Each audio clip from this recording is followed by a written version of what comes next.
Hi guys, welcome to Office Blokes React. I'm Office Bloke Dave. I'm Office Bloke Mike. I'm Office Bloke Daz. Mash us all together in a bucket and it makes the Office Blokes. There you go. Can if you want. There's a bit of imagery for you. Yeah, we are sort of putting extra content, more so than usual, on our Patreon and channel members at the moment, aren't we? Yep. Yeah, doing some different stuff on there, aren't we? Value for money. Yeah. Well, we were doing a podcast for a bit that was exclusive for channel members and patrons, but it was kind of a bit of a non-event, wasn't it? A little bit, and we no one wants to listen to what we're on about. Yeah, and we do that enough in the reactions where we just go off on tangents. Yeah. We just thought, let's, instead of doing a podcast, do a couple of extra reactions, Patreon only, channel members, providing they're not fully blocked on YouTube, which the odd one is. Yeah. But yeah, £1.50 it starts out, doesn't it, Mike? Absolute does. Bargain. That's what I say. Well over 100 videos on Patreon, and all of the Office Blokes exclusives are all there. Is on the channel members as well. Correct. So there you go, bargain, £1.50. Bargain. Yeah, get in there. Bargain. Cheap. Right, special techniques. Massive US CH-47 uses to extract special forces at sea. Wow. You're picking some worthy titles these days, aren't you? Anyone who needs speech therapy lessons out there, that's like that's your final exam, Just isn't a bit, it? yeah. These guys are so passed it. talented. Yeah. Don't mess with them. When I lived in the Middle East, I was talking to a girl that was stood next to me, or sat next to me in one of the school events type thing, and we just got chatting. She was American. We got talking about America, and I think she lived in Texas at the time, or she was from Texas. Right. So what do you do? She said, I'm a helicopter pilot for the US military. Wow. I was like, what? You don't expect to hear that, do you? No, I was just like, just took me by surprise. I just didn't know. I expected something different. Yeah, she was a helicopter pilot in the military. Yeah. I listened to a podcast ages ago with, I want to say she's called Kirstie Ennis, but I may be getting that wrong. You'll have to let me know in the comment section. But she was a gunner on a helicopter in Afghanistan that got shot down, and as it crashed, got the gun to the face, and there's a picture of it on her Instagram of her face after it. Did we react to it? No, we haven't, but it mashed. Her face was mashed. But she lost a leg as well, and survived, and she's got this insane story of turning her life around. And, the sort of charity work she does, but she's also like a pro athlete. I want to say she's a professional snowboarder or something. Okay. But it was about a 5-hour-long podcast that I listened to, and by the end of it, you're like, This girl I met, it was in the US military. You know what you do then? So you have a talk with them, you ask them loads of questions, and they just play calm, don't they? Sort of thing. Yeah. So I left and I went to, I think I went playing football or something. I went, hey, you know that girl? You know that American girl? Yeah. Sort of thing. They're like, yeah. I went, she's a pilot in the US military. She went, mate, she was in one of them fucking things with Black Hawk Down type things. She used to rescue all the soldiers in Somalia. Wow. And I'm like, really? Whoa. Said she never said that when I was there. He's like, yeah, she's high end. I can imagine her going back to her colleagues or helicopter colleagues saying, I was having a chat with this guy, couldn't believe it. But he was a YouTuber. I wasn't then. No, right. We're just a knobhead. Let's get into this. So, special techniques massive US CH-47 uses to extract special forces at sea. Okay, I've got the hang of it now. Okay. Try us on the run. Hello, everyone, and welcome back to the Blokes channel. Good channel, this. Yeah. Ever since the advent of naval warfare, the fast and stealthy removal of the troops from enemy territory has always been a difficult task.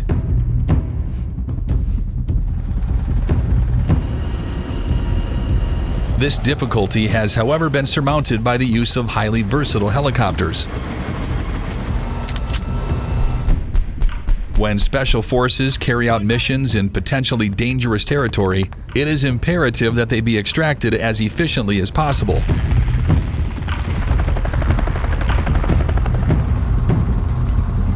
However, troop extraction becomes extremely difficult when it has to be done by sea.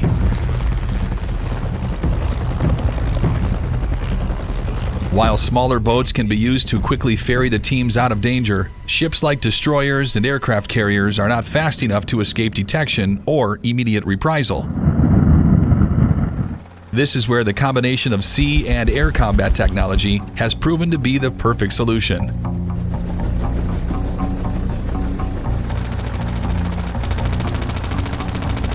For years now, the 100-foot-long Boeing CH-47 Chinook helicopter has given most Navy teams in small water craft the much-needed edge.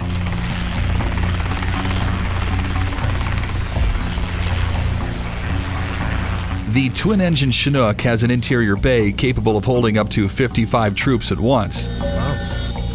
Big. The dual-rotor system boasts a combined maximum force of 10,138 horsepower. Typically, we can provide about 15 to 16,000 pounds of heavy lift support to the customer. So that could be either internally loading a Humvee with a trailer. Say, it looks about 12. 12, yeah. I was just thinking the same, yeah. Got He's school in the lieutenant as morning. well. Wow. That could be any sorts of palletized cargo. We have the cargo on and offloading system, the cool system installed in the aircraft. That allows us to use the Air Force 463L pallets to easily get cargo on and off the helicopter with winch capability. We have 3 cargo hooks on the aircraft. So we have the forward, center, and the aft, which allows us to lift just about anything up to the max gross weight of the aircraft, as long as it's rigged appropriately. Such an iconic As a thing, fast aren't they? deployment Chinook. helicopter, Yeah, definitely. it also features a large ramp at the rear. In situations where a small boat needs to be extracted quickly, pilots will simply hover at water level.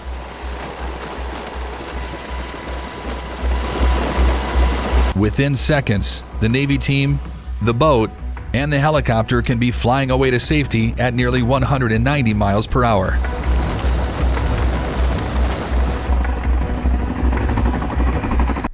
Imagine some sort of quick extraction where you just clipped on and they fly off with you and 190 miles an hour Hey, or whatever, and you're on a rope. That's No, a I ride, think, isn't it? I think they put them inside the helicopter.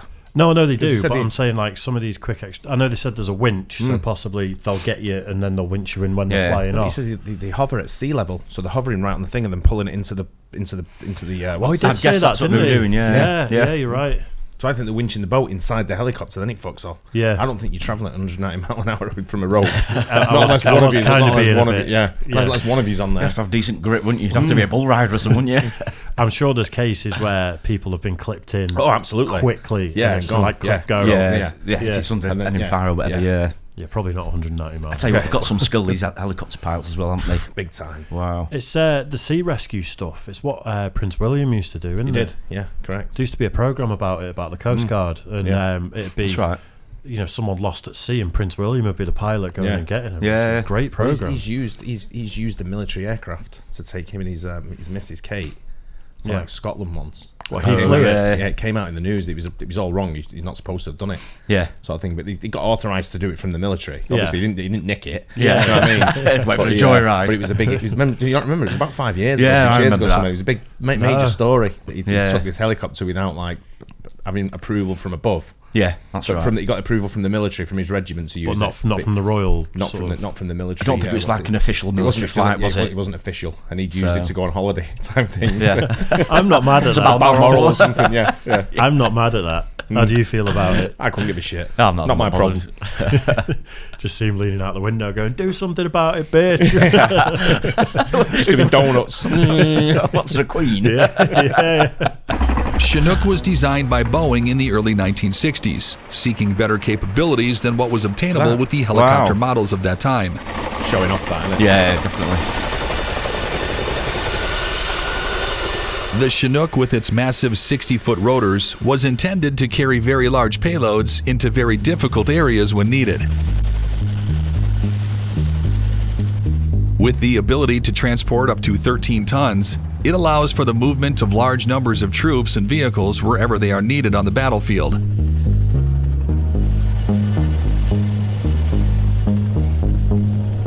The twin-rotor aircraft was also outfitted with a variety of armaments and could reach heights of 20,000 feet very quickly. When even faster extractions are needed, the Chinook is capable of using a technique known as sling loading to pick up vehicles, supplies, and other heavy objects. I would say the most difficult and the most dangerous maneuver that we do is doing sling load operations when we have actual soldiers hooking up a load from underneath the helicopter as I'm hovering just several feet above their head. And to think that, 50 pounds of force could come down on them if I don't do my job. This is essentially Wow. a tough sling load line and swivel attached to the bottom of the fuselage. While hovering, the rope can be quickly hooked to straps on the payload by soldiers on the ground, minimizing the time it would have taken to load the helicopter before getting airborne.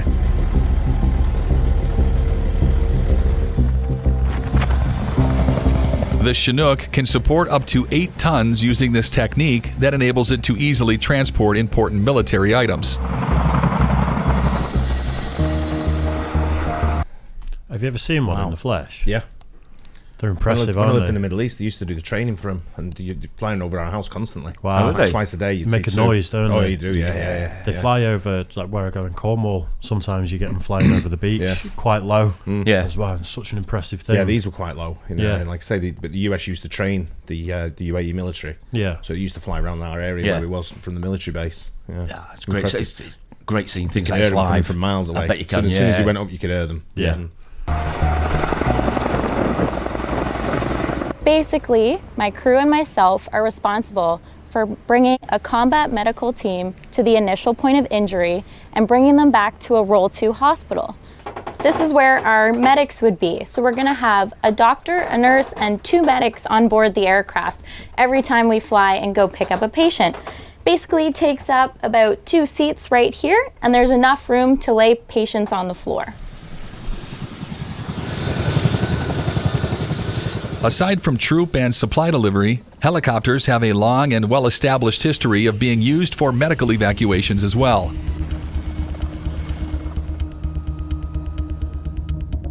In fact, their ability to remain stable and take off and land vertically makes them capable of assisting or rescuing civilian and military personnel regardless of their location. Currently, most developed countries use helicopters as ambulances for hospitals, as well as Coast Guard medical emergency vehicles.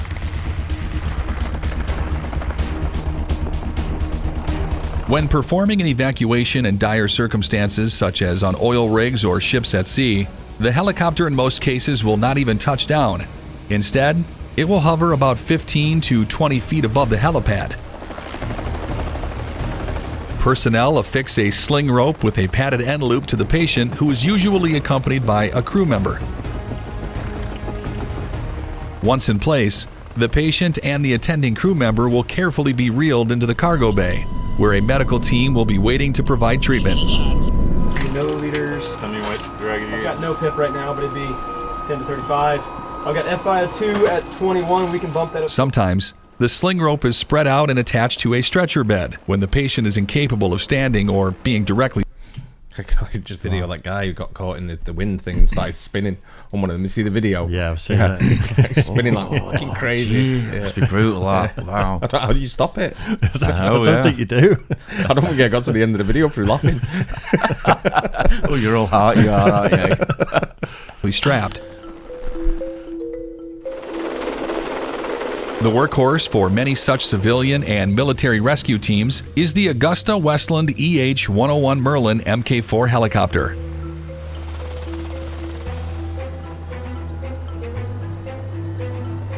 An advanced design first introduced in the late 1990s, this single-rotor helicopter boasts a 64-foot fuselage with enough space for up to 24 fully equipped troops. Not big enough, does it? No, not really. As a mobile hospital, it can accommodate up to 4 stretchers at once, as well as a full medical team.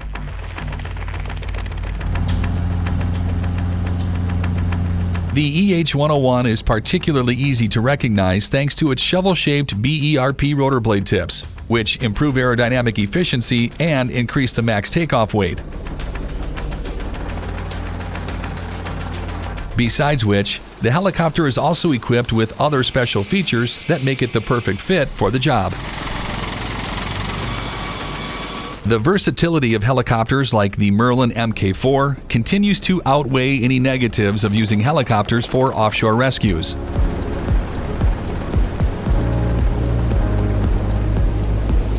Though rain and harsh seas may cause some difficulty for crew, these rotor machines remain amongst the fastest and safest ways of inserting troops or moving vulnerable people to safety.